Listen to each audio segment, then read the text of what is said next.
नमस्कार। मेधा सुक्तम में आप सबका हार्दिक स्वागत है। आज हम जिनसे मिलने वाले हैं वो हमारे साथ जो शख्स है वो बहुत ही बड़ा व्यक्तित्व है।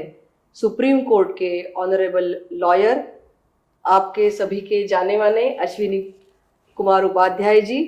मेधा सुक्तम की ओर से हम बहुत बहुत धन्यवाद, स्वागत करते बहुत बहुत धन्यवाद दीदी, बहुत बहुत धन्यवाद।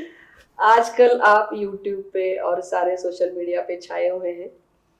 पूरे देश में एक चर्चा है कि वक्फ बोर्ड का अमेंडमेंट बिल आने वाला है और हमारी नजरें आप पर भी है।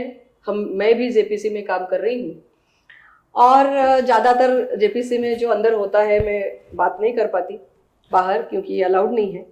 लेकिन हम सुनते हैं कि आप बहुत ही अच्छी तरह से वक्फ बोर्ड अमेंडमेंट बिल के संदर्भ में बहुत सारी बातें करते हैं। इसके पहले भी आपने अच्छी भूमिका देश हित में आप जो विधिज्ञ हैं, आपके ज्ञान का बहुत अच्छा उपयोग अपने देश के लिए किया है।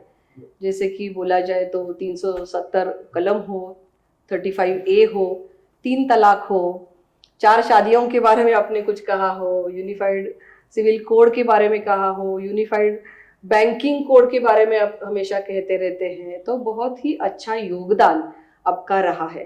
तो मैंने ये सोचा कि क्यों ना मेधा सुक्तम के दर्शकों को आपको रूबरू किया जाए, और मैं आभार व्यक्त करती हूँ, धन्यवाद ज्ञापित करती हूँ कि हमारे दर्शकों के लिए आपने समय निकाला। आजकल आप बहुत भागदौड़ कर रहे हैं, बहुत बिजी है, फिर भी आपने समय निकाला। मैं बहुत अच्छा फील कर रही हूँ और बहुत ये हमारे लिए ज़्यादा उपलब्धि है कि जो बात हम नहीं कर पा रहे हैं आप बहुत अच्छी तरह से निभा रहे हैं और देश के लिए बहुत फायदेमंद रहेगा। सबसे पहले तो मैं आपको प्रणाम करता हूं दीदी। मैं पुणे आता जाता रहता था, आपके बारे में सुनता रहता था। Thank you. आप यहाँ जब विधायक थी तब से मैं आपको जानता हूँ, अभी आप सांसद हैं। आभार आपको व्यक्त करता हूँ और आपके पास एक बहुत अच्छी अपॉर्चुनिटी है जहां आप जेपीसी में हैं और जेपीसी में लगातार सही बात आप कहने की कोशिश कर रही हैं। सवाल यह है कि भारत संविधान से चलेगा जी, सबके लिए एक कानून होगा या अलग अलग होगा जी। संविधान 2 शब्दों से मिलकर बना है, संविधान। ऐसा विधान जो सबके लिए समान हो उसको कहते हैं संविधान जी। और ये मेरे हाथ में भारत का संविधान है। बिल्कुल। भारत में बहुविधान नहीं चलेगा, भारत में मजहब के आधार पर विधान नहीं चलेगा, क्योंकि मजहब के आधार पर विभाजन हो चुका है। अब हमारे संविधान निर्माताओं ने कहा, बाबा साहब अम्बेडकर, सरदार पटेल, डॉक्टर श्यामा प्रसाद मुखर्जी, अलादी कृष्णा अय्यर, ऐसे हर जगह के लोग थे। यहाँ महाराष्ट्र के कामत साहब थे। सब लोगों ने कहा कि नहीं, अब भारत में मजहब के आधार पर कुछ भी नहीं चलेगा, सबके लिए एक विधान होगा। मेरी कोशिश यही है कि भारत में एक देश एक विधान हो, इसलिए मैंने यूनिफॉर्म सिविल कोड के लिए पीएल फाइल किया है, यूनिफॉर्म पुलिस कोड के लिए फाइल किया है, यूनिफॉर्म एडमिनिस्ट्रेटिव कोड के लिए फाइल किया है। मेरी 200 हाई कोर्ट सुप्रीम कोर्ट में 200 है, यूनिफॉर्म जुडिशियल कोड के लिए है, यूनिफॉर्म टैक्स कोड के लिए है, यूनिफॉर्म लेबर कोड के लिए है। ऐसे मेरी करीब 200 पीएल है हाई कोर्ट सुप्रीम कोर्ट मिला के। मैं बेसिकली इंजीनियर था और इंजीनियरिंग मैंने अपनी छोड़ी थी इसी काम के लिए।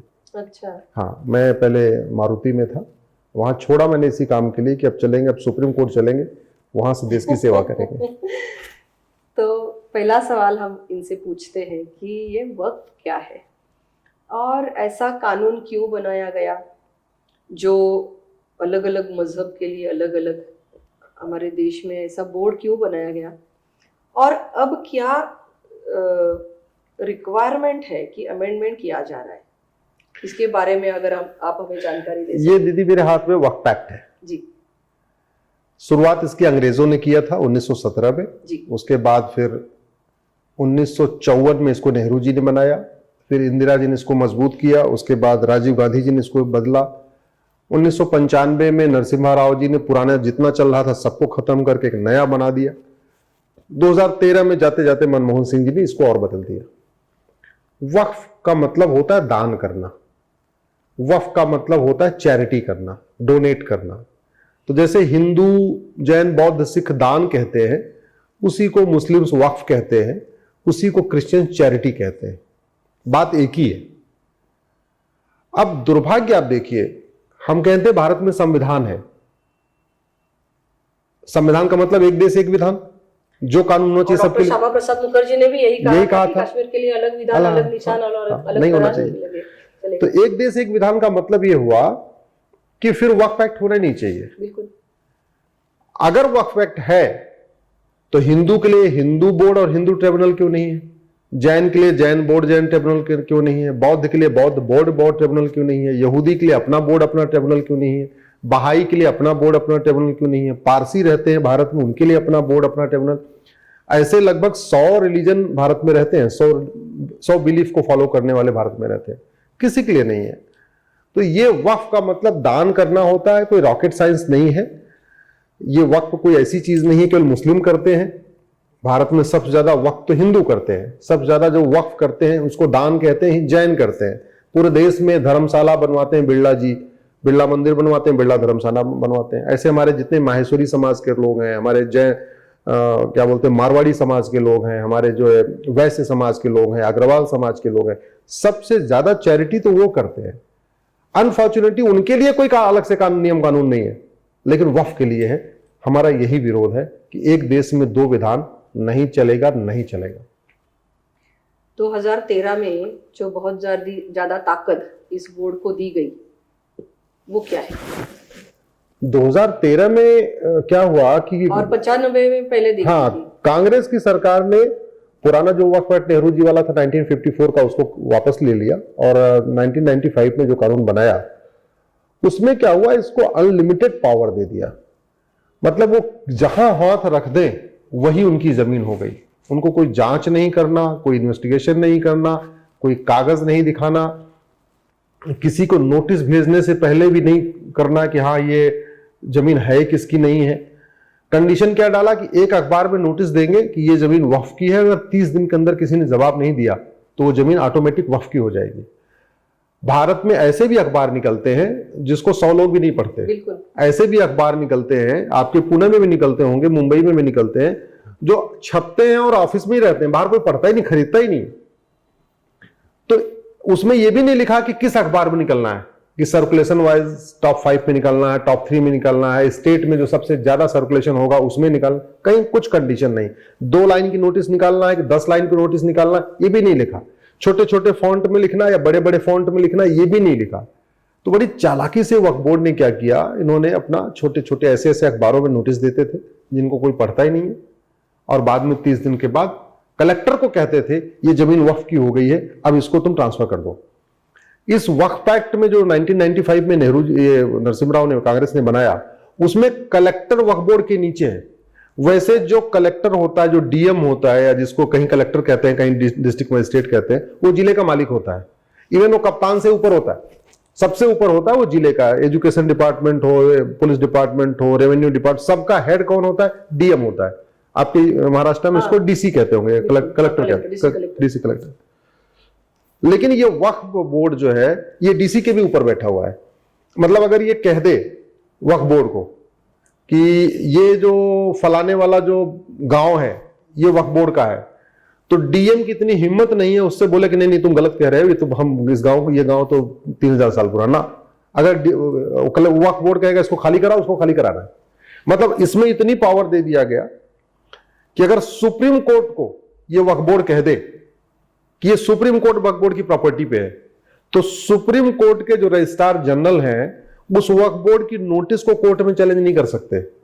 उनको जाके उसी अमानुल्लाह खां जो वक्फ बोर्ड का अध्यक्ष है, अभी तो शायद ईडी उसको जेल में ईडी पकड़ के ले गई है, उस अमानुल्लाह खां के सामने जाके हाथ जोड़ना पड़ेगा, नहीं भैया ये सुप्रीम कोर्ट है, ये वक्फ बोर्ड की नहीं है। इतनी पावर दे दिया कि अगर राष्ट्रपति भवन को कह दे वक्फ बोर्ड कि राष्ट्रपति भवन वक्फ बोर्ड की प्रॉपर्टी पे, और वक्फ बोर्ड को राष्ट्रपति भवन को वक्फ डिक्लेयर करने के लिए कोई कागज नहीं दिखाना, उसको ये नहीं दिखाना कि ये जो मुगल गार्डन है, ये राष्ट्रपति भवन है, ये मुगलों का, उसको बस सिंपल नोटिस भेजना है। तो राष्ट्रपति भवन के जो अधिकारी है ना, वो कोर्ट में उस नोटिस को चैलेंज नहीं कर सकते हैं, उनको जाना पड़ेगा वक्फ बोर्ड के सामने जिसने नोटिस भेजा। तो मतलब वही चोर, ट्रिब्यूनल इज फाइनल, वही चोर, वही दरोगा, वही इन्वेस्टिगेटिव ऑफिसर और वही जज, सारी शक्तियां एक ही उसको दे दिया गया है। ये गलत है, ये भारत में नहीं होता है। और अभी जो हमने अमेंडमेंट में लिखा है, मतलब आने वाला है शायद, कि अमेंडमेंट में है लेकिन पास नहीं हुआ है, लेकिन उसमें है कि डिस्ट्रिक्ट मैजिस्ट्रेट को या डिस्ट्रिक्ट कलेक्टर को ये पावर्स दिए जाएंगे। अगर डिस्प्यूट है तो वो डिसाइड करेंगे, उसके सर्च निकलेगा, सर्वेयर होगा, सब निकलेगा। उनको मिर्ची लगी है वो बोल रहे हैं कि वो बायस होंगे, वो शासकीय अधिकारी कैसे कर सकता है, ये उनका ऑब्जेक्शन है। आप क्या कहना चाहेंगे इस पर, इसके ऊपर? उनका बहुत ही विरोध है कि डिस्ट्रिक्ट कलेक्टर को ये अधिकार नहीं जाने चाहिए, क्योंकि अगर सरकार के पास, सरकार उसके ऊपर है तो उसका इफेक्ट रहेगा। नहीं, वो क्यों विरोध कर रहे हैं आपको मैं बताता हूं। जब देश आजाद हुआ तो वक्फ बोर्ड के पास 45,000 एकड़ जमीन थी, 45,000 एकड़ जमीन। आज की डेट में वक्फ बोर्ड के पास 9.5 लाख एकड़ जमीन है, यानी पिछले 75 साल में 9 लाख एकड़ जमीन बढ़ गई। वैसे मैं आपको बताऊं कि दुनिया के 50 देशों का जो क्षेत्रफल है ना, वो 10 लाख एकड़ से कम है। जैसे बहरीन का क्षेत्रफल है 75,000, मालदीव का क्षेत्रफल है 75,000 एकड़। भारत में वक्फ बोर्ड के पास लगभग 9.5 लाख एकड़ है, अभी 10 लाख एकड़ हो चुका है, 10 लाख एकड़ है, 10 लाख लेकर हो चुका है। इसका मतलब ये हुआ कि भारत में वक्फ बोर्ड के जमीन पे 12 मालदीव बन सकता है।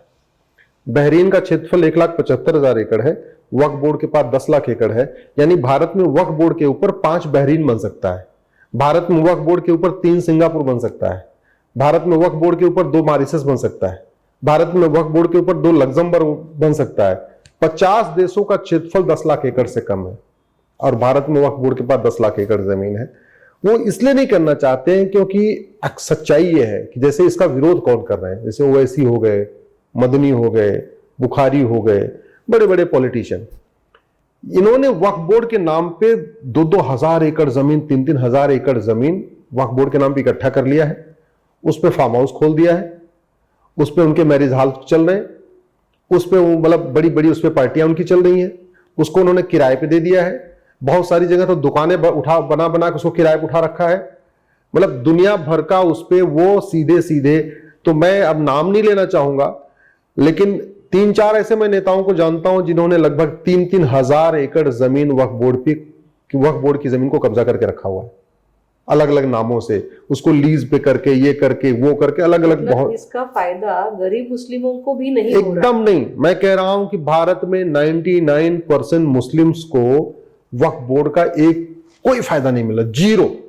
इसका सारा का सारा फायदा वो जो पॉपुलर, जो मतलब स्ट्रॉन्ग मुस्लिम्स हैं, जो बड़े मुस्लिम हैं, जो अरबपति खरबपति मुस्लिम है, या वो मुस्लिम्स जो MP वगैरह बन चुके हैं, MLA बन चुके हैं, या वो मतलब जो बड़े प्रभावशाली मुस्लिम्स हैं, वही इसका फायदा उठा रहे हैं और वही इसका विरोध कर रहे हैं। सच्चाई ये है, इस समय वक्फ बोर्ड के खिलाफ 120 PIL चल रही पूरे देश भर में, उसमें से 20 PIL तो मुस्लिम्स ने फाइल किया हुआ है।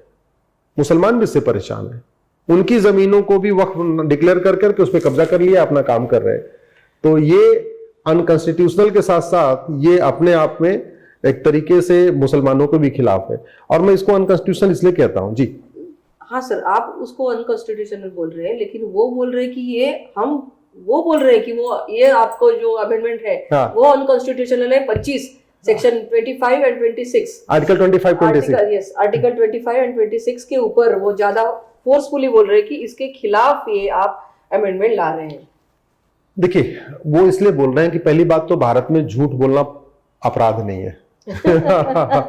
संविधान ने आर्टिकल 19 में जो फ्रीडम ऑफ स्पीच दिया, वो सच बोलने की आजादी दिया था। हमारे संविधान निर्माताओं ने सोचा नहीं था कि आने वाले टाइम में इतने झूठे लोग पीपल रिप्रेजेंटेटिव बन जाएंगे, वो उन्होंने कभी सोचा ही नहीं था। तो संविधान सच बोलने का अधिकार देता, लेकिन वो फ्रीडम ऑफ स्पीच में लोग उसको झूठ बोल रहे हैं। आर्टिकल 25-26 क्या है पहले समझिए। आर्टिकल 25 ये कहता है, subject to public order, health and morality, you have the right freedom of religion.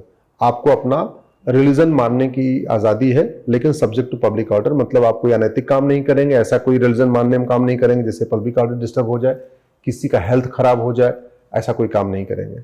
इसलिए बहुत सारी PIL है जो जब हमने PIL किया, हमने 3 तलाक चैलेंज किया, ये लोग चिल्लाते रहे आर्टिकल 25 हमारा फंडामेंटल राइट है। मतलब ये तो हलाला को भी अपना फंडामेंटल राइट मानते हैं, 4 शादी को भी फंडामेंटल राइट मानते हैं, सारी जितनी इनकी कुरीतियां हैं सबको आर्टिकल 25 में कहते हैं तो हमारा कवर हो रहा है, जबकि ऐसा नहीं है। आर्टिकल 25 रीतियों का अधिकार देता है, कुरीतियों का नहीं।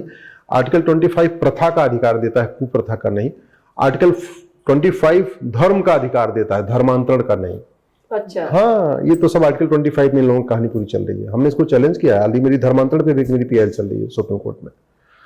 आर्टिकल 26 में ये कहा गया है कि सबको अपने अपने जो रिलीजियस प्लेस है उसको मैनेज करने का अधिकार है, मेंटेन करने का अधिकार है। लेकिन आर्टिकल 26 में ये थोड़ी कहा हुआ है कि तुम दूसरों की जमीन पे कब्जा कर लो, वहां मजार बना लो, वहां दरगाह बना लो, वहां पक्का कब्रिस्तान बना लो, वहां कुछ और बना लो, वक्फ। आर्टिकल 26 रिलीजियस प्लेस को बनाना, मैनेज करना, मेंटेन करने का अधिकार देता है। ये थोड़ी कहता है कि हाईवे के किनारे जमीन कब्जा कर लो, पहाड़ियों को कब्जा कर लो, जंगलों को कब्जा कर लो, जितने खेल के मैदान कब्जा कर लो, ऊसर जमीन, बंजर जमीन, पार्क, सब कब्जा करते जाओ। ये नहीं कहता, ये झूठ बोल रहे हैं।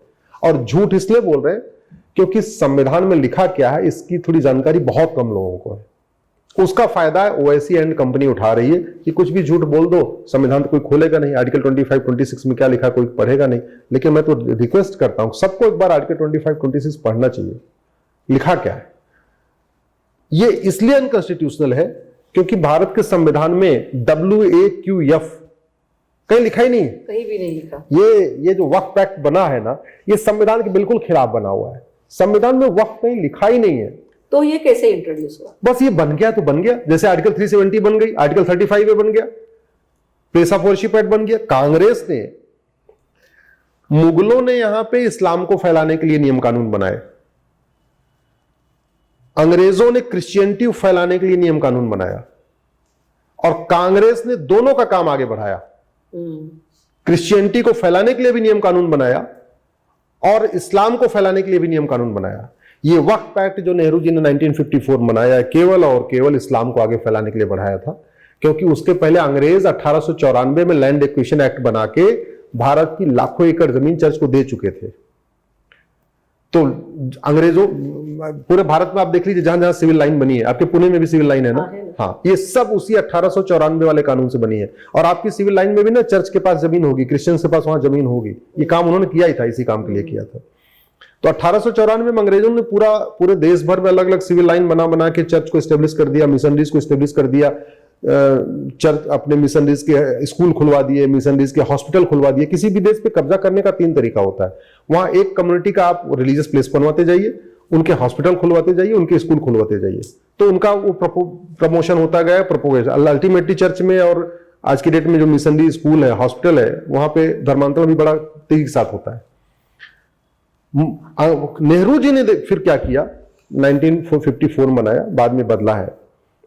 वक्फ जैसा शब्द भारत के संविधान में नहीं है। संविधान में जो शब्द यूज किया है वो चैरिटी और एंडाउमेंट, हिंदी में कहेंगे दान और धर्मस्थल। तो संविधान में जो भी कानून बनना चाहिए वो जेंडर न्यूट्रल होना चाहिए, रिलीजन न्यूट्रल होना चाहिए। तो अगर चैरिटी लिखा है तो यानी यूनिफॉर्म चैरिटी कोड बनना चाहिए। हिंदी में कहेंगे समान दान संहिता। संविधान में लिखा हुआ है इंडाउमेंट, इसका मतलब यूनिफॉर्म इंडाउमेंट कोड होना चाहिए। हिंदी में कहेंगे समान धर्मस्थल संहिता।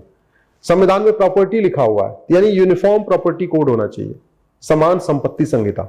संविधान में कहीं वक्फ जैसा और मजहब के आधार पे, विभाजन मजहब के आधार पे हुआ, फिर उसके बाद मजहब के आधार पे कैसे हो जाएगा। भारत में 18 से ज्यादा ट्रिब्यूनल चल रहे हैं, एक भी ट्रिब्यूनल मजहब के आधार पे नहीं चल रहा, केवल वक्फ ट्रिब्यूनल मजहब के आधार पे है। आपका इन्वायरमेंट के लिए एनजीटी है, जेंडर न्यूट्रल है, रिलीजन न्यूट्रल है। इनकम टैक्स के लिए अपना ट्रिब्यूनल है, जीएसटी के लिए अपना ट्रिब्यूनल है। ऐसे अलग अलग ट्रिब्यूनल चल रहे हैं, सब जेंडर न्यूट्रल, रिलीजन न्यूट्रल। केवल 2 कम्युनिटी को संविधान में छूट दिया है, एक महिलाओं और बच्चों के लिए दिया है, एक SC ST के लिए दिया है।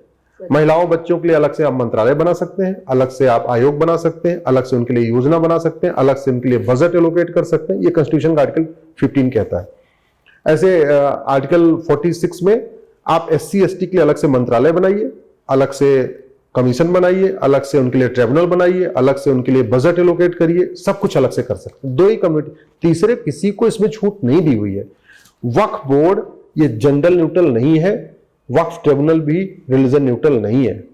ये एक मजहब के लिए बना है, इसलिए मैं कह रहा हूं ये अनकॉन्स्टिट्यूशनल, पूरी तरीके से अनकॉन्स्टिट्यूशनल है। आप अनकॉन्स्टिट्यूशनल भी बोलते हैं, और मैंने एक आपके वीडियो में देखा था कि अन इस्लामिक और अन कुरानिक भी बोलते हैं आप। तो ये क्या है, ये क्या है? मतलब हमेशा बाकी ओवैसी और बाकी लोग तो बोलते हैं कि ये इस्लाम के तहत है, वक्फ है, ये इतना अच्छा उसका बैकग्राउंड है। वो बहुत झूठ बोल रहा है। लेकिन आप बोलते हैं कि ये इस्लाम में नहीं है, कुरान में नहीं है। कहते हैं कि मुस्लिम्स को झूठ नहीं बोलते, मुस्लिम पाक होते हैं, मुस्लिम नेक होते हैं, जो ईमान वाला है उसी को मुसलमान कहते हैं, ऐसी ऐसी बातें कही जाती हैं। लेकिन ओवैसी से बड़ा झूठा आदमी मैंने देखा नहीं भारत में। सुबह से लेकर शाम तक मिसलीड करना, झूठ बोलना, गुमराह करना। ओवैसी को कॉन्स्टिट्यूशन पता है, अच्छे वकील है, ये मैं जानता हूं। लेकिन अच्छे वकील का मतलब थोड़ी कि झूठ बोलना। अरे वकालत का मतलब सच बोलना भी होता है। वकालत का मतलब थोड़ी कि देश विरोधी काम करना। वकालत का मतलब देश से प्रेम करना भी होता है। हमने भी वकालत किया है। अन कुरानिक क्यों है और अन इस्लामिक क्यों है, आप समझिए। जो हदीस में लिखा हुआ है, या हम अपनी बात कर लेते हैं। हम दान करते हैं तो दान में क्या करते हैं? कैश दान करते हैं। कुछ लोग गाड़ी वाड़ी भी, कार वार, वैन, एम्बुलेंस डोनेट करते हैं। कुछ लोग जमीन दान करते हैं। क्या मुझे अगर जमीन दान करना है तो आपकी जमीन पर मैं कब्जा करके दान कर सकता हूं क्या? बिल्कुल नहीं। मुझे कैश अगर डोनेट करना है तो आपकी पर्स मार के, आपका मैं पर्स छीन के उसको डोनेट कर सकता हूं क्या? नहीं। मुझे अगर कार दान करना है तो आपकी कार थोड़ी चोरी कर लूं, आपकी कार रात को चुरा ले जाऊं, उसको दान कर दूं, ये थोड़ी कर सकता हूं। शब्द जो यूज किया है कि जो भी आपको वक्फ करना है वो पाक होना चाहिए, हलाल होना चाहिए और नेक तरीके से कमाया होना चाहिए।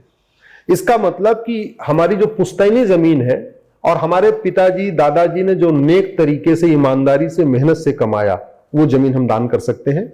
या हमने अगर कोई ईमानदारी मेहनत से जमीन कमाया, उसको हम दान कर सकते हैं, उसी को वक्फ कह सकते हैं। तो मुस्लिम भी, ये फॉर्मूला सबके लिए है, मुस्लिम पे यही फॉर्मूला होता है। जो आप जमीन वक्फ कर रहे हैं वो पाक होनी चाहिए, जायज तरीके से कमाना चाहिए, मेहनत ईमानदारी से कमाना चाहिए और खुद की होनी चाहिए या पुश्तैनी होनी चाहिए। वो बार बार जो डीएम के पास जाने का विरोध कर रहे हैं क्योंकि उन्होंने दान किया ही नहीं है, वो अवैध कब्जा करके बैठे हुए हैं। अब इस्लाम की जो डेफिनेशन है उसके हिसाब से मुगलों की प्रॉपर्टी वक्फ हो ही नहीं सकती है। मुगलों को, उनके नवाबों को, उनके निजामों को, उनके जागीरदारों को, उनके जमींदारों को वक्फ करने का अधिकार ही नहीं। क्यों? क्योंकि जितने भी मुगल थे, बाबर, हुमायूं, तुगलक, गजनी, गोरी, जितने भी, खिलजी, ऐबक जो भी हैं, वो अपने गांव से कोई जमीन लेकर थोड़ी आए थे। वो तो यहां आए, उन्होंने हत्या किया, बलात्कार किया, आगजनी करवाया, गांव के गांव खाली करवाए, उस पर कब्जा कर लिया। तो वो जमीन तो नापाक हो गई, वो जमीन तो हराम हो गई, वो जमीन जायज हुई नहीं, वो जमीन हलाल हुई नहीं। तो फिर आप उसको दान कैसे कर सकते हैं? इसलिए इस्लामिक कुरान के हिसाब से और हदीस के हिसाब से मुगलों, निजामों, उनके नवाबों, उनके जागीरदारों, उनको जमींदारों को वक्फ का अधिकार ही नहीं था। अब आते हैं हम आजादी के बाद। आजादी के समय भारत में वक्फ बोर्ड के पास 45,000 एकड़ या 50,000 एकड़ मान लीजिए। आज के देश में भारत के पास वक्फ बोर्ड के पास 10 लाख एकड़, यानी लगभग 9.5 लाख एकड़ जमीन बढ़ गई पिछले 75 साल में। ओवैसी साहब के परिवार ने वक्फ किया नहीं। या तो आप जेपीसी में एक बार आप पूछ लेना, भैया आपके परिवार ने कितना वक्फ किया बताओ। बुखारी की फैमिली ने कोई वक्फ किया नहीं, मदनी की फैमिली ने कुछ वक्फ किया नहीं, दुरानी की फैमिली ने कोई वक्फ किया नहीं। ये मैं जो नाम क्यों ले रहा हूं आपको बताऊं, बड़े बड़े नाम। क्योंकि भारत में 99% जो मुस्लिम है वो कन्वर्टेड हिंदू है। इनको मैं मुस्लिम कहता भी नहीं, इसलिए मैं उनके लिए जो वर्ड यूज करता हूं कन्वर्टेड हिंदू। अरब वाले भी जो भारत के 99% मुस्लिम, उनको कन्वर्टेड हिंदू कहते हैं, उनको हिंदू कहते हैं एक्चुअली। केवल 1% लोग हैं जो वास्तव में मुसलमान हैं, जो बाहर से आए, जैसे बुखारा से बुखारी साहब आए, दुरान से दुरानी साहब आए, मदीना से मदनी आए, ओवैसी साहब भी ईरान से आए, अफगानिस्तान से आए, ये फैमिली वहां से आई, कुछ पठान आए अफगानिस्तान से आए। ये लोग हैं मुस्लिम, अदरवाइज तो सब यहीं के कन्वर्टेड लोग हैं। अब जो यहां के कन्वर्टेड है, जिनको तलवार के दम पे कन्वर्ट किया गया, जो पहले नापाक लोग थे उनको तलवार पे कन्वर्ट किया, उनको भी देने का अधिकार नहीं है जमीन। वो कैसे दे देंगे? उनकी जमीन जबरदस्ती आपने कब्जा करके आप कह रहे हो वक्फ है, कैसे होगा? वो भी तलवार के दम पे किया। सच्चर कमेटी कहती है और बाकी ओवैसी खुद भी कहते हैं कि भाई मुसलमानों की हालत दलितों से बदतर है। जब मुसलमानों की हालत दलितों से बदतर है और मुसलमानों के पास रोटी कपड़ा मकान की व्यवस्था नहीं है, तो वक्फ कैसे करेंगे वो? और ये इस मामले में ओवैसी की बात मानता हूं, क्योंकि पिछले 10 साल में 2014 के बाद से जब मोदी जी प्रधानमंत्री बने हैं, मैंने सारी योजनाओं को एनालिसिस किया। जितनी भी योजनाएं हैं चाहे मुफ्त राशन योजना, मुफ्त अनाज योजना, मुफ्त वजीफा योजना, मुद्रा लोन योजना, सभी का फायदा ले रहे हैं। नहीं, थोड़ा बहुत नहीं, 35%। अच्छा, मिनिमम 35%। देश में मुस्लिम्स है 15%, जैसा वो कहते हैं, जनगणना जो 2011 वाली है। लेकिन आज की डेट में सभी केंद्र सरकार की योजनाओं का 35% लेते हैं। तो जो आदमी मुफ्त में राशन ले रहा है, मुफ्त में अनाज ले रहा है, मुफ्त में दुकान ले रहा है, मुद्रा लोन ले रहा है, सब कुछ कर रहा है, वो वक्फ कैसे करेगा? बिल्कुल। जिसके पास खुद ही घर नहीं है, जिसके पास खुद की जमीन नहीं है, जिसके पास खुद का कोई दुकान मकान नहीं, वक्फ कैसे कर देगा? इसलिए वो कागज नहीं दिखाना चाहते।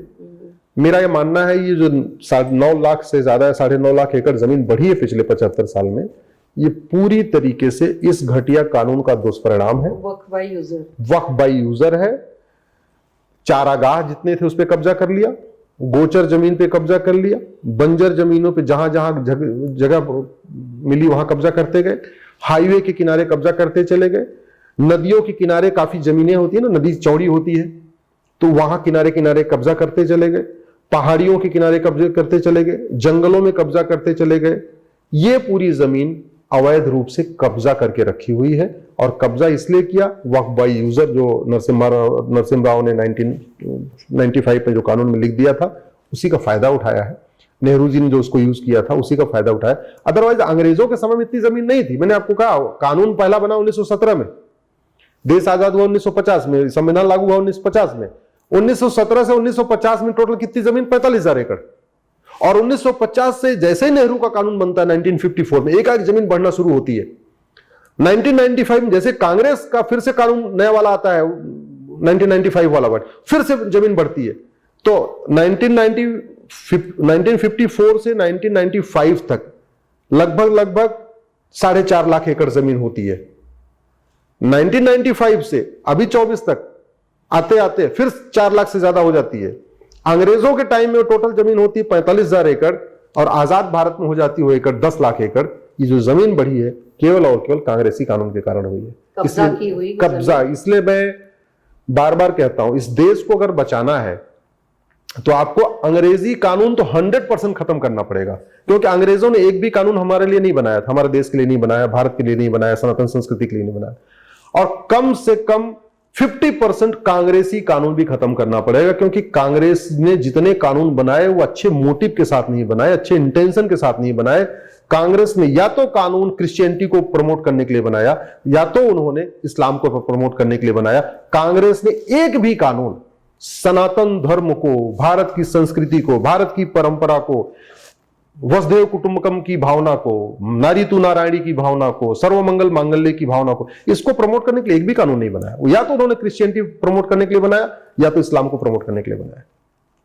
इसलिए कांग्रेसी कानूनों को खत्म करना ही पड़ेगा, और कोई तरीका नहीं है। मैं सरकार का जो आया है इसको समर्थन करता हूं। जो 44 अमेंडमेंट आया है मैं इसका समर्थन करता हूं, पहले से अच्छा है। लेकिन एक नया सवाल यह होगा कि अगर बिरला जी धर्मशाला बना रहे हैं, बिरला जी की धर्मशाला पे मैं जाके बोलूं कि नहीं आप धर्मशाला मत बनाओ, ये तो हमारे पिताजी दादाजी ने मंदिर बनाने के लिए छोड़ा हुआ है, तो मेरा और बिरला जी का मुकदमा डिस्ट्रिक्ट कोर्ट में चलेगा।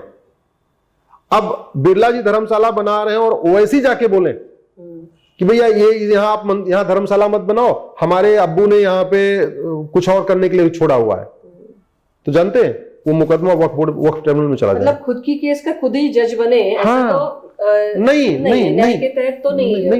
इसलिए और एक सवाल मैं पूछना चाहती हूँ, जैसे कि रेलवे ट्रैक के बाजू में मज़ारे हैं, स्लम्स में मज़ारे हैं, मंदिर के बाजू में मज़ारे हैं। अब हमारे शलवारवाड़ा जो है पुरातन वास्तु है ASI के अंडर, उसके बाजू में मज़ार है।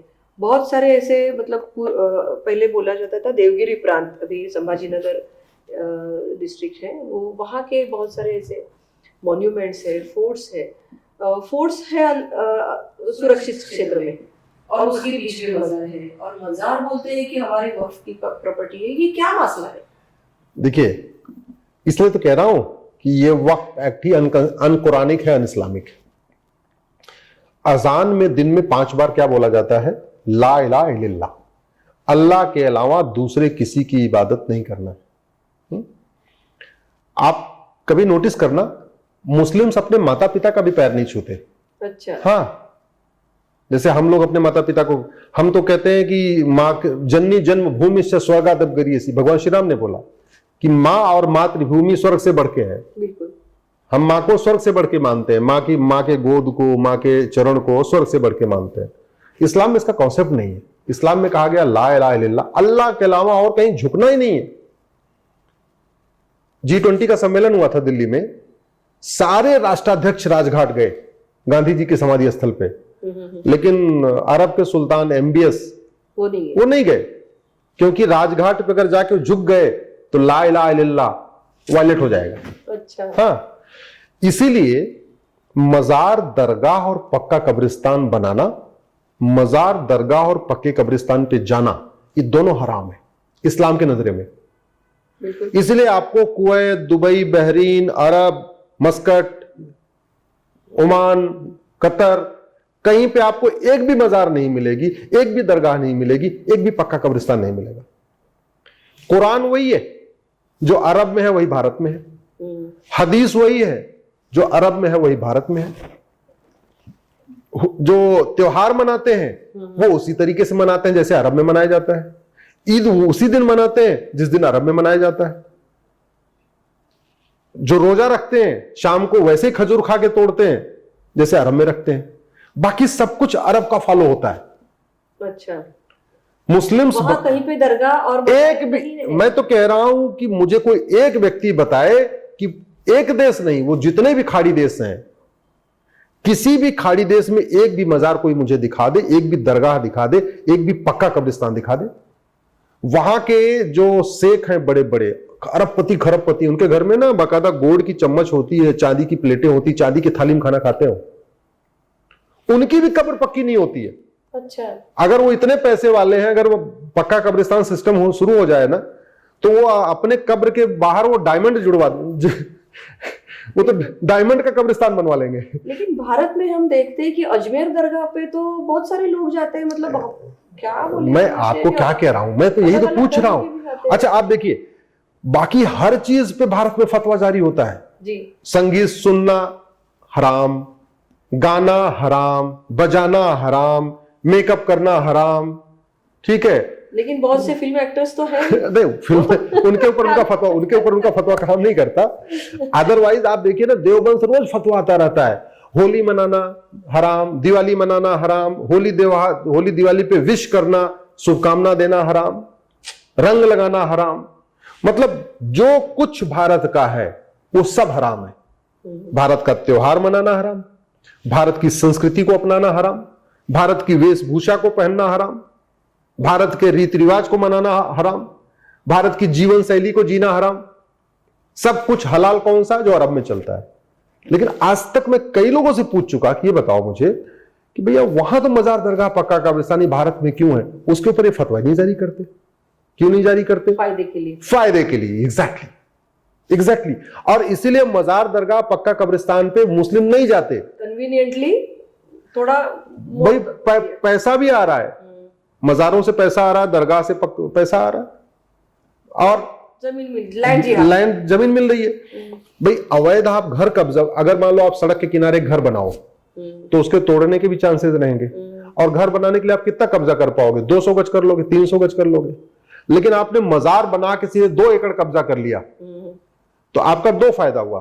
पहला तो आपकी सोर्स ऑफ इनकम बन गई, वहां से आपको नौकरी भी नहीं करना, बैठे बैठे वहां हिंदू तो पागल नहीं है, हिंदू मुंह, मतलब अब क्या बताऊं, कुछ कहना ठीक नहीं है, अच्छी भाषा ठीक नहीं रहेगी। ये तो कहीं भी जाके मत्था टेकना शुरू कर देते हैं। देवी देवताओं के सामने मत्था टेके चाहे ना टेके, मजार दरगाह जरूर मत्था जाके टेकेंगे। अब उनको 2 फायदा हुआ, जहां उनको 200 एकड़ जमीन कब्जा करते और फिर घर बनाने के लिए कहीं से लागत ना करते, तो वो क्या करते, पहले मजार बना लेते हैं और 4-6 साल में उस मजार में इतना चढ़ावा आ जाता है, उसी से वहीं बगल में घर बना लेते हैं। और ना मजार टूटेगी तो घर भी नहीं टूटेगा। फ्रंट पे मजार बन गई और पीछे तरफ बढ़िया 3 बेडरूम फिर 4 बेडरूम का फ्लैट बना लिया, मकान बना लिया, तो सोर्स ऑफ इनकम भी हो गई। बैठे बैठे वहां पे नौकरी भी नहीं करना, धंधा व्यापार भी नहीं करना, सबको झाड़ फूक मारना है, ये करना वो करना, चढ़ावा भी आ रहा है, चादर भी आ रही, धूप बत्ती भी आ रही, मिठाई भी आ रही, फल भी आ रहा है, मेवा भी आ रहा है, और बैठे बैठे अपना काम शुरू हो गया।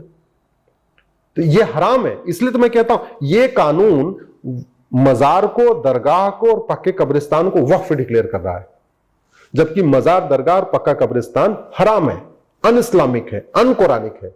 इसलिए मैं कहता हूं ये कानून इस्लाम के भी खिलाफ है, कुरान के भी खिलाफ है और संविधान के खिलाफ तो है ही है। बिल्कुल। और ये मज़ारे है ना, रेलवे ट्रैक के बाजू बाजू में है, इतना रिस्की हो गया है। कल ही घटना है कल की कि रेलवे ट्रैक के ऊपर ऐसी कुछ चीजें रखी गई थी जैसे कि वो रेलवे का एक्सीडेंट हो जाए। नहीं, और पेपर में भी जो न्यूज आई है उसमें उन्होंने नाम नहीं लिखा है कि ऐसे लोगों के नाम नहीं छपते। तो ये मीडिया ये तो मैं कह रहा हूं ना दीदी, देखिए ये जो कुछ भारत में हो रहा है अवैध रूप से, इसके लिए मैं बहुत कुछ मानता हूं कि कहीं न कहीं हमने इसमें ठीक से नियम कानून नहीं बनाए। मैं पिछले 20 वर्षों से भारत की जो प्रॉब्लम्स है उसकी वाई एनालिसिस करता हूं। वाई एनालिसिस का मतलब जो प्रॉब्लम होती है उसमें 5 बार वाई लगाता हूं मैं, उसका रूट का समझने के लिए। रूट का मेरी दृष्टि में दीदी कोई भी भारत की समस्या लाइलाज नहीं है, भारत की कोई भी समस्या वर्ल्ड वाइड नहीं है। समस्याएं भारत में चल रही हैं और उसके लिए चारों स्तंभ जिम्मेदार हैं। विधायिका भी जिम्मेदार है, कार्यपालिका भी जिम्मेदार है, न्यायपालिका जिम्मेदार है और खबर पालिका भी जिम्मेदार है। खबर पालिका ने कभी आज तक ये डिबेट ही नहीं किया। किसी न्यूज चैनल पर बताइए जहां ये डिबेट हुआ हो कि मजार दरगाह बनाना हराम है तो भारत में मजार दरगाह क्यों बन रही, कभी सुना आपने किसी चैनल पर? डिबेट होती नहीं। भारत में इसी तरीके से हमारे जुडिशियल सिस्टम है, हमारे जजेस को भी ये नहीं पता। क्यों नहीं पता? क्योंकि जजेस ने न कुरान पढ़ा, न उन्होंने सिस्टम को समझा, और उनको लगता है कि जैसे मंदिर है वैसे मजार है, वैसे दरगाह है। जबकि एक प्लेस ऑफ वर्शिप है, एक प्लेस ऑफ प्रेयर है। ये अलग विषय है, इस पे कभी हम फिर चर्चा करेंगे। मंदिर और मस्जिद में अंतर है, मंदिर और चर्च में अंदर है, लेकिन हमारे जजेस को लगता है कि मंदिर, मस्जिद, चर्च एक समान है। अरे भैया, एक प्लेस ऑफ वर्शिप है मंदिर, मस्जिद और चर्च प्लेस ऑफ प्रेयर है, और मजार दरगाह तो न प्लेस ऑफ वर्शिप है न प्लेस ऑफ प्रेयर है, वो केवल और केवल हराम है। वो हिंदू सारे मजार तो फेक ही होते हैं, उसके नीचे कुछ होता भी नहीं है। हम कह रहे कुछ हो भी तो, अरे भैया हिंदुओं में समाधि स्थल तो समझ में आती बात, समाधि स्थल होता है, हमारे गुरुओं के बहुत सारे समाधि स्थल है। यूपी में देवरावा बाबा का समाधि स्थल है। बौद्ध में भी एक बार चलिए, जहां पे भगवान बुद्ध ने अपना अंतिम सांस लिया, कुशीनगर में, वहां पे लोग जाके वहां पे प्रणाम करते हैं। इस्लाम में जहां पे माता पिता का पैर छूना भी जायज नहीं माना गया है, जहां दिन में 5 बार चिल्ला चिल्ला के कहा जा रहा है, लाउड स्पीकर से कहा जा रहा है, ला इलाहा इल्लल्लाह, अल्लाह के अलावा कोई इबादत नहीं। हमारे आप में क्या है, जैसे कभी कोई जैन ये नहीं लाउड स्पीकर से चिल्ला के बोलता कि हमारे तीर्थंकरों के अलावा और सब कोई भी पूजा योग्य नहीं, कभी कोई नहीं बोलता। कभी नहीं बोलते। कभी बौद्ध कभी नहीं बोलता कि हमारे भगवान बुद्ध के अलावा और कोई पूजा योग्य नहीं है। हिंदू में हम राम की पूजा करते हैं, हम कभी नहीं बोलते भगवान श्री राम के अलावा और कोई पूजा योग्य नहीं।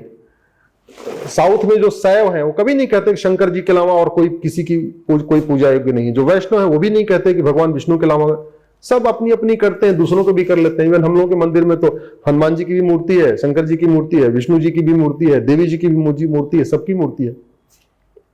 इसलिए हमारे में कट्टरता नहीं है।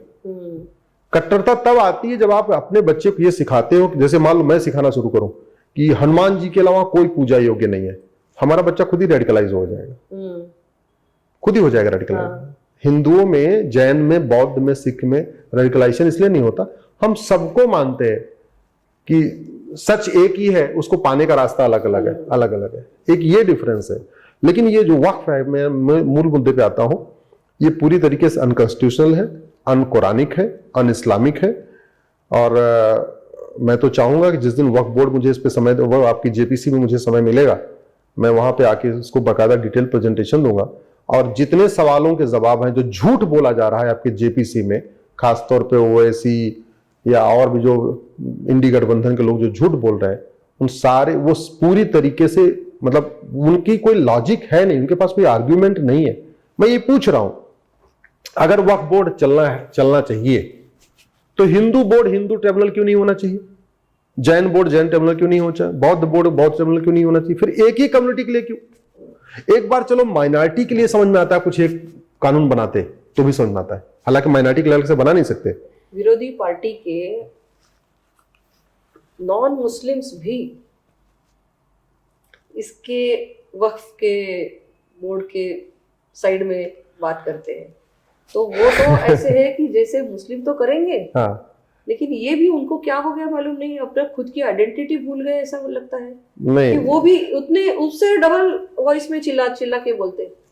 अब मैं नाम नहीं लूंगी और मुझे अंदर की बात बाहर बताना भी अलाउड नहीं है तो मैं बताऊंगी नहीं, लेकिन बहुत ऐसा हल्ला गुल्ला करके ज्यादा उनका सपोर्ट करने का उन्होंने क्या ठाना है? मतलब भारत के प्रति उनको कोई प्रेम नहीं है, देशभक्ति नहीं है, अपने धर्म के ऊपर निष्ठा नहीं है, क्या है? कहाँ बिक गई उनकी निष्ठा?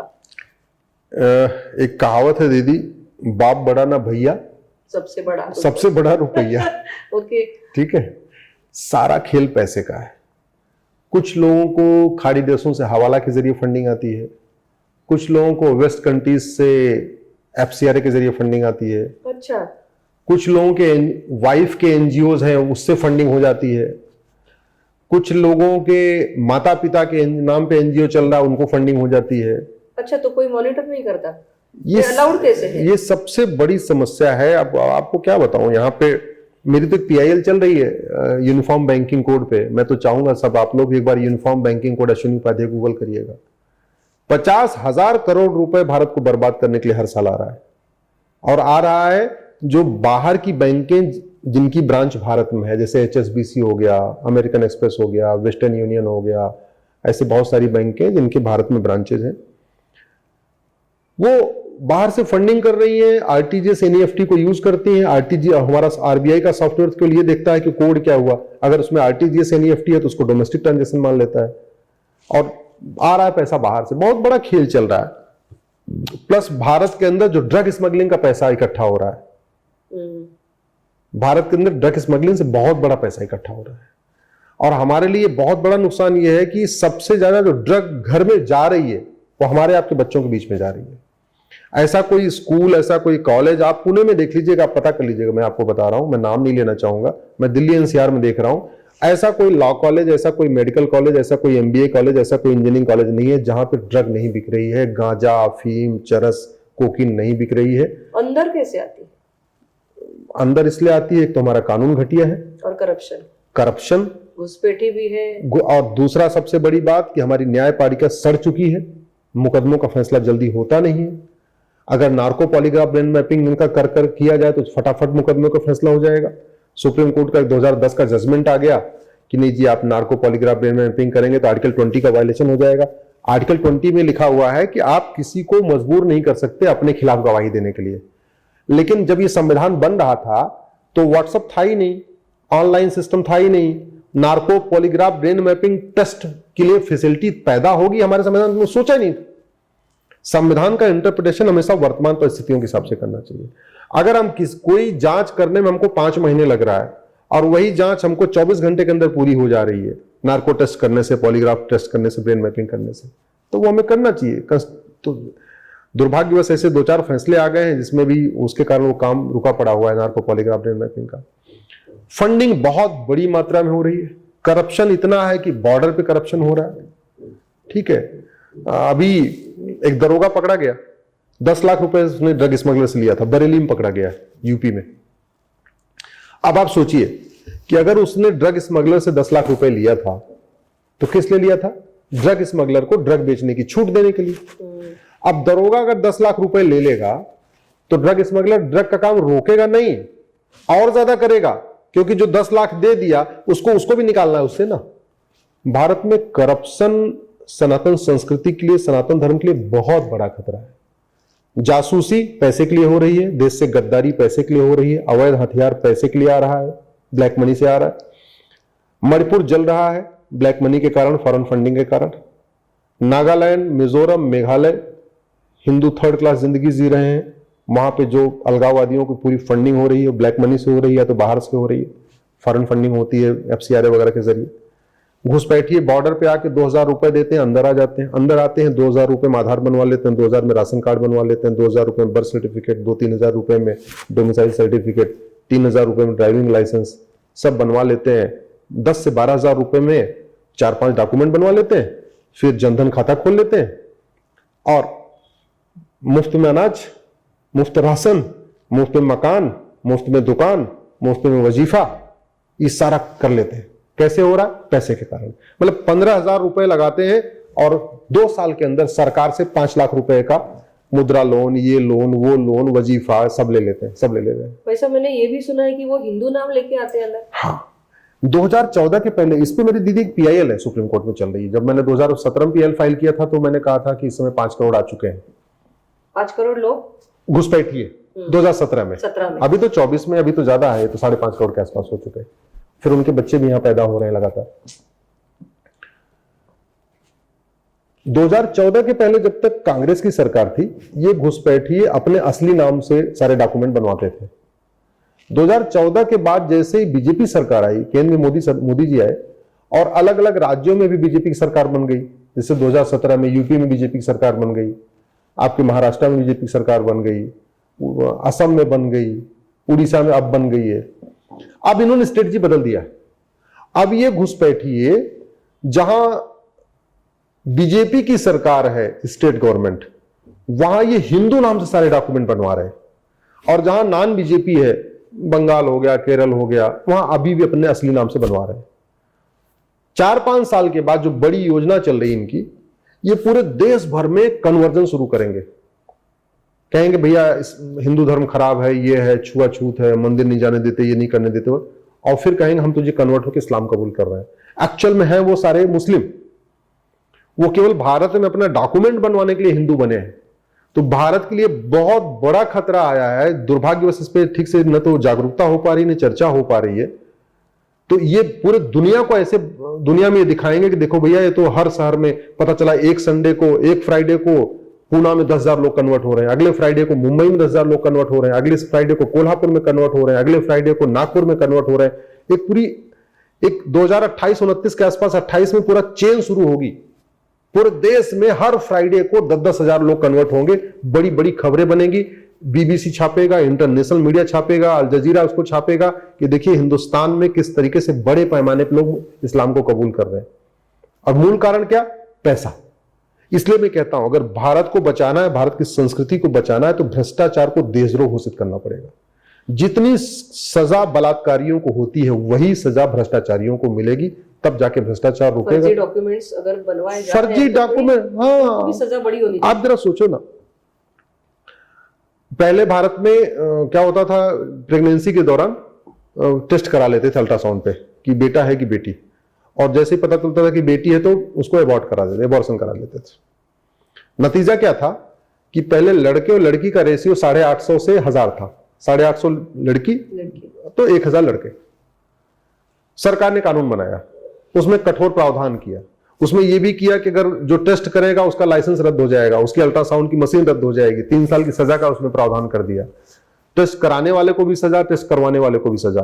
फिर उसमें यह भी लिख दिया कि जगह जगह आपको जहां जहां आपका मशीन है, अल्ट्रासाउंड टेस्ट होता है, वहां आपको लिखना पड़ेगा, नोटिस लगाना पड़ेगा कि हाँ अल्ट्रासाउंड यहाँ पे लिंग परीक्षण नहीं होता। उस कानून का परिणाम यह हुआ दीदी कि कम से कम 1 करोड़ बेटियां बच गई जो पेट में मरने वाली थी। और देखिए रेशियो बढ़ गया, अभी लगभग 950 आने वाला है। 950 से 1000 हो गया, जो पहले 850 1000 था। तो एक कानून ने करोड़ों बेटियों को जिंदगी दे दिया, नहीं तो मार दी जाती, वो पेट में मार दी जाती। कड़ा कानून हो तो, यस, कड़ा कानून हो। मैं तो ये कह रहा हूं कि जैसे हमारा बांग्लादेश का बॉर्डर 4000 किलोमीटर का है, तो इतने जल्दी वहां बाउंड्री बनाना मुश्किल है। थोड़ा जिगजैग भी है, ऐसे ऐसे करके पूरा बाउंड्री है वो, मैं देखा हुआ जाके मैंने वहां पे। कम से कम एक कानून बना दें कि घुसपैठ करना और घुसपैठ करवाना गंभीर अपराध है, पकड़े जाने पे 10 से 20 साल सजा होगी। और पूरे 4000 किलोमीटर पे हर 500 मीटर पे 1 किलोमीटर पे बड़े बड़े वो लगवा दिए जाए, होर्डिंग, जिसमें ये लिखा रहे कि भारत में घुसपैठ करना करवाना गंभीर अपराध है, पकड़े जाने पे 10 से 20 साल सजा होगी। मैं गारंटी के साथ कहता हूं, वो बोर्ड देख के आधे लोग भारत में भाग जाएंगे। अगर हम एक कानून बना दें कि फर्जी डॉक्यूमेंट बनाना गंभीर अपराध है, और उसका बाकायदा जैसे जहां आधार बनता है वहीं पे एक बोर्ड लगा रहे, आधार बनाना और बनवाना गंभीर अपराध है, पकड़े जाने पे 10 से 20 साल सजा होगी। जहां जहां आधार है पूरे भारत में, ये मैंडेटरी कर दिया जाए कि जहां आधार बनता है वहां ये बोर्ड लगेगा। जहां आपका बर्थ सर्टिफिकेट बनता है नगर निगम में, वहां पे बड़ा बड़ा बोर्ड लगा दिया जाए, फर्जी बर्थ सर्टिफिकेट बनाना बनवाना गंभीर अपराध है, 10 से 20 साल सजा होगी। जहां आपका डोमिसाइल सर्टिफिकट बनता है, जहां आपका राशन कार्ड बनता है, जो भी डॉक्यूमेंट जहां बनता है वहां बड़ा बड़ा अगर बोर्ड लगा दिया जाए, मैं गारंटी के साथ कहता हूं 80-90% फर्जी डॉक्यूमेंट बंद हो जाएगा और एनआरसी की जरूरत ही नहीं पड़ेगी। केवल एक हमने कानून बनाया, घुसपैठ करना और उनकी मदद करना, दोनों सीरियस क्राइम है। ये जितने 2-2 लोग को लेके बनवाते हैं ना, ये उनका मोबाइल नंबर रखते हैं, ये खुद ही फोन करके बोलेंगे भैया तू भारत छोड़ के भाग जा, तेरे चक्कर में तू भी जेल जाएगा, मैं भी जेल जाऊंगा, काम कर तू जा। ये खुद ही पीछे पड़ जाएंगे। केवल जगह जगह शहरों में बड़े बड़े बोर्ड लगाने की जरूरत है, बस अड्डों पे, रेलवे स्टेशन के किनारे, जहां जहां बड़ी बड़ी झुग्गियां हैं, जहां ये रहते हैं, नदियों के किनारे, पहाड़ों के किनारे, पहाड़ियां जहां कब्जा कर, वहां केवल बोर्ड लगा दिया जाए कि आपको 3 महीने का समय दिया जाता है, भारत छोड़ के भाग जाओ नहीं तो जेल में जाओगे। इतना कर दिया जाए, मेरा ऐसा मानना है 80% घुसपैठिए खुद ही भाग जाएंगे। हमारे यहाँ के जो मददगार उनको खुद ही भगा देंगे। अल्टीमेटली उनकी मदद कौन करता है? लेखपाल करता है, पटवारी करता है, आधार बनाने वाला करता है, आरटीओ ऑफिस का दलाल करता है। जब उनकी खुद जान खतरे में आ जाएगी ना, ये खुद ही इनको छोड़ छोड़ के भगाएंगे। अभी वो इसलिए चल रहा है, एक तो फर्जी डॉक्यूमेंट बनवाना गंभीर अपराध नहीं, फर्जी गवाही करना गंभीर अपराध नहीं। ये पकड़े जाते हैं तो 4 फर्जी गवाह पकड़ लेते हैं। जैसे अगर हमने फर्जी गवाही को सीरियस क्राइम बना दिया तो पति अपनी पत्नी के लिए फर्जी गवाही नहीं करेगा भाई अपने भाई के लिए झूठी गवाही नहीं देगा, क्योंकि झूठी गवाही का अभी हो क्या रहा है, झूठी शिकायत करना कोई क्राइम नहीं है, झूठा एफआईआर लिखना कोई क्राइम नहीं है, पुलिस झूठी जांच कर दे कोई क्राइम नहीं है, झूठा मुकदमा दाखिल करना कोई क्राइम नहीं है, झूठी गवाही करना कोई अपराध नहीं है, जज साहब झूठा फैसला दे दे तो भी कोई अपराध नहीं है। तो ये जो सारा खेल चल रहा है, झूठा आधार बनवाना, झूठा राशन कार्ड बनवाना, झूठा बर्थ सर्टिफिकेट, झूठा डोमिसाइल सर्टिफिकेट, झूठा ड्राइविंग लाइसेंस, झूठा पासपोर्ट, ये क्राइम नहीं है। जो अपराध भारत में है ये चीन में नहीं है, सिंगापुर में नहीं है, जापान में नहीं है, कोरिया में नहीं है, डेनमार्क में नहीं है, न्यूजीलैंड में नहीं है, रूस में नहीं है। क्यों? कानून कठोर है। जो अब समस्या भारत में है वो दुबई में नहीं है, कुवैत में नहीं है। दुबई में अवैध निर्माण नहीं होता, दुबई में धर्मांतरण नहीं होता, दुबई में घुसपैठ नहीं होती, दुबई में लव जिहाद नहीं होता, दुबई में लैंड जिहाद नहीं होता, दुबई में कोई खाने में नहीं थूकता, दुबई में कोई, यहां तो कैसे कैसे वीडियो आ रहे, खाने में थूकने का आया, अरहर की दाल में लैट्रिन करने का वीडियो आया, रसगुल्ले के ऊपर पेशाब करने का वीडियो आया, सब कुछ हो रहा है। आखिर दुबई भी तो इस्लामिक कंट्री, वहां क्यों नहीं हो रहा है? कानून का खौफ। शिक्षा में संस्कार हो, कानून का खौफ हो, 2 ही तरीका होता है किसी को, और ये भारत का सिद्धांत है। भगवान श्री राम ने बोला था भय बिन होए न प्रीत। भगवान कृष्ण ने कहा था सठे साठम समाचरित। न हमने शिक्षा में संस्कार डेवलप किया, वो अंग्रेज जो चले सीबीएसई बोर्ड खोल के गए थे 1929 में, आज भी चल रहा है, हमने बदला नहीं। आईसीएसई बोर्ड मिशनरियों वाला चल रहा है, मदरसा चल रहा है, मिशनरी स्कूल चल रहा है, कॉन्वेंट उनका चल रहा है। हमने ना शिक्षा, न तो हमने वैदिक जो गुरुकुल शिक्षा व्यवस्था थी इसको एस्टेब्लिश किया, और ना हमने कानून का खौफ पैदा किया कि गलत करोगे तो भैया आपकी फिर कोई बचा नहीं पाएगा। वो खौफ नहीं पैदा किया, इसी के नाते अराजकता है भारत में। तो आज जो अवस्था है भारत की, तो आपको लास्ट में आपका सजेशन चाहूंगी कि इस अमेंडमेंट बिल के ऊपर आपका सजेशन क्या है? आप ये मानते हैं कि जो अभी अमेंडमेंट में 44 चेंजेस लाए हैं वो अच्छे हैं, या कुछ और भी लाना चाहिए? आपका सजेशन क्या है? और ये भारत की इस अवस्था को बदलने के लिए फायदेमंद होगा या नहीं? आपकी लास्ट कमेंट। देखिए दीदी, पहली बात तो मैं इसके साथ में इसलिए हूं इस अमेंडमेंट के, क्योंकि पहले से अच्छा हो जाएगा जी, पहले से बेटर हो जाएगा। लेकिन वो कहते हैं ना, जिस टायर में 44 छेद हो जाए तो फिर उसमें पंचर नहीं बनवाना चाहिए, उस टायर को बदल देना चाहिए। अगर इस कमरे में 44 जगह से पानी टपक रहा हो तो फिर 44 जगह रिपेयर नहीं करना चाहिए, उस छत को उड़ा देना चाहिए, एक नई छत बना देना चाहिए। तो इसलिए मेरा ये मानना है सबसे अच्छा है इसको खत्म कर दिया जाए, uniform charity code, uniform endowment code, uniform property code बनाया जाए, ना वक्फ बोर्ड हो ना वक्फ ट्रिब्यूनल हो। अदरवाइज अभी के लिए तो ठीक है, और फिर इसको रेट्रोस्पेक्टिव लागू किया जाए। अच्छा, हाँ, वो जरूरी है, वो जरूरी है। बिल्कुल। कि ये आप और रेट्रोस्पेक्टिव कर सकते हैं भाई। 1991 में मैं आपको जानकारी भी दे देता हूं, आप जेपीसी में इसको बोलना। 1991 में प्लेस ऑफ वर्शिप एक्ट बना था जी, और विथ इफेक्ट फ्रॉम 15 अगस्त 1947। अच्छा, हाँ, रेट्रोस्पेक्टिव लागू हुआ है। प्लेस ऑफ वर्शिप एक्ट में यह कहा गया है कि यह कानून 15 अगस्त 1947 से लागू होगा। तो वैसे ही जो वक्फ अमेंडमेंट एक्ट आया है, यह भी 15 अगस्त 1947 से लागू होना चाहिए, क्योंकि 15 अगस्त 1947 में 45,000 एकड़ जमीन थी वक्फ बोर्ड के पास। तो फिर 45,000 एकड़ जमीन के बाद जो ये 9 लाख एकड़ जमीन बढ़ी, इस सभी जमीन की ऑडिट होनी चाहिए। ये सभी जमीन पे लोगों को कागज दिखाएं, अपना अपना दिखाएं अगर उन्होंने वक्फ किया है, कुछ किया है तो। और मिड टर्म ये सोल्यूशन अच्छा है, बिल्कुल, लेकिन फाइनल सोल्यूशन एक देश एक विधान मांग रहा है हिंदुस्तान। सबके लिए एक कानून होना चाहिए। मजहब के आधार पर कोई योजना नहीं, मजहब के आधार पर कोई मंत्रालय नहीं, मजहब के आधार पर कोई बोर्ड नहीं, मजहब के आधार पर कोई ट्रिब्यूनल नहीं, क्योंकि मजहब के आधार पर एक बार विभाजन हो चुका है। अगर अभी भी हम मजहब के आधार पर बोर्ड, ट्रिब्यूनल और कमीशन और मंत्रालय बनाएंगे, उसके आधार पर योजना चलाएंगे, तो अगले विभाजन इसी विशेष दर्जे के कारण होगा। इसलिए ये नहीं होना चाहिए। और मैं इसलिए सबसे रिक्वेस्ट भी कर रहा हूं कि सब लोग इस पे ज्यादा से ज्यादा लोग अपने अपने ईमेल भेजें। बिल्कुल, सबसे ज्यादा मैक्सिमम अपनी बात शेयर करें। आह्वान भी कीजिए। हाँ, मैं सबसे रिक्वेस्ट यही कर रहा हूं कि सब लोग, अभी टाइम अपने पास बचा हुआ है और 13 तारीख तक बढ़ा भी दिया है। 13 तारीख तक बढ़ा रखा है, तो फटाफट इस पे अपना ईमेल भेजना शुरू करिए। ईमेल आईडी आपके मिल जाएगी, वो हो सकता है आपके व्हाट्सएप पे आ भी गई हो। आपको जो ठीक लगता है, आप अमेंडमेंट का समर्थन करते हैं तो लिखिए हम इस अमेंडमेंट का समर्थन करते हैं, लेकिन बाद में ये भी आप लिख सकते हैं कि अल्टीमेटली हमको यूनिफॉर्म एंडाउमेंट कोड चाहिए, समान दान संहिता, समान धर्मस्थ संहिता, समान संपत्ति संहिता चाहिए। एक देश एक विधान मांग रहा है हिंदुस्तान। बहुत बहुत धन्यवाद आपका। ये तो बहुत बड़ा सब्जेक्ट है, बहुत सालों से चला आ रहा है, और इस अमेंडमेंट बिल के उपरांत ये प्रयास है केंद्र शासन का कि इस सभी को एक बार रिवाइज किया जाए। जैसे कि मैंने एक जानकारी ली थी कि उत्तर प्रदेश में वक्फ बोर्ड के वक्फ बाय यूजर जो है वो 1 लाख से ज्यादा है, वक्फ बाय डीड जो है 8,600 है, वक्फ अलाल औलाद है 1,900 है। मतलब 8,600 और 1,900 के बाकी जो बचे हैं वो सारी वक्फ बाय यूजर है। मतलब वो सब बेकायदा है। तो ऐसे सारे मुद्दों के ऊपर ये अमेंडमेंट काम कर रहा है, और आप भी आपका योगदान दें।